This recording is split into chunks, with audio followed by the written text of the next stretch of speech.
کبھی کسی بندے کو اتنا تنگ نہ کرنا کہ وہ اتنی تکلیف میں آئے کہ وہ خود تو کچھ نہیں کر سکتا، ماڑا ہے، لیکن پھر وہ رات کو اپنے رب کی بارگاہ میں بیٹھ کے کہے کہ تو حاکم و عادل ہے مگر تیرے جہاں میں ہے تلخ بہت بندہ مزدور کے اوقات۔ پھر ایسا نہ ہو غریب ہے، ماڑا ہے، خود تو کچھ نہیں کر سکا، پھر اللہ کی بارگاہ میں تیری شکایت کرے۔ ایسا نہ کرنا۔ میرے نبی پاک علیہ السلام کے درویش صحابی تھے حضرت سعید بن زید رضی اللہ تعالیٰ عنہ، فقیر فاقہ مست، حضرت عمر رضی اللہ تعالیٰ عنہ کے قریبیوں میں سے تھے۔ ایک عورت نے الزام لگا دیا زمین کے قبضے کا۔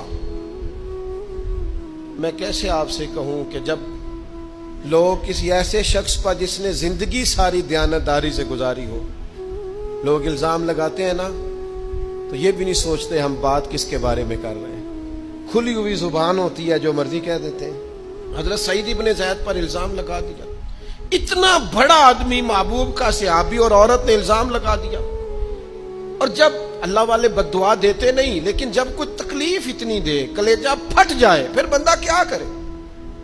وہی بات کہ اب وہ کچھ کہہ نہیں سکتے تھے، ایک عورت پر کس طرح کوئی بات ہو سکتی تھی؟ دونوں ہاتھ اللہ کی بارگاہ میں اٹھائے، یہ صحیح حدیث میں موجود ہے۔ دونوں ہاتھ اللہ کے حضور اٹھا کے عرض کرنے لگے، مالک اگر یہ عورت جھوٹی ہے نا تو پھر اسے اندھا کر دے اور اس کی قبر اس کے گھر میں بنا دے۔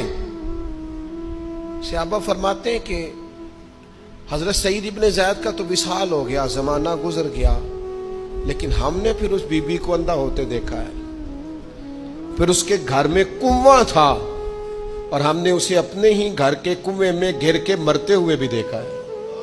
اس لیے کہ جب آپ کسی کو تکلیف دیتے ہیں، جب آپ ستاتے ہیں، جب آپ وہ بات کرتے ہیں جو اس بندے میں موجود نہیں ہے، جب آپ جھوٹ بولتے ہیں اپنے نفس کی تسکین کے لیے، جب آپ زیادتی کرتے ہیں صرف اپنی انا کے لیے، تو پھر بعضوں کا دعائے ضرر نکلتی ہے منہ سے۔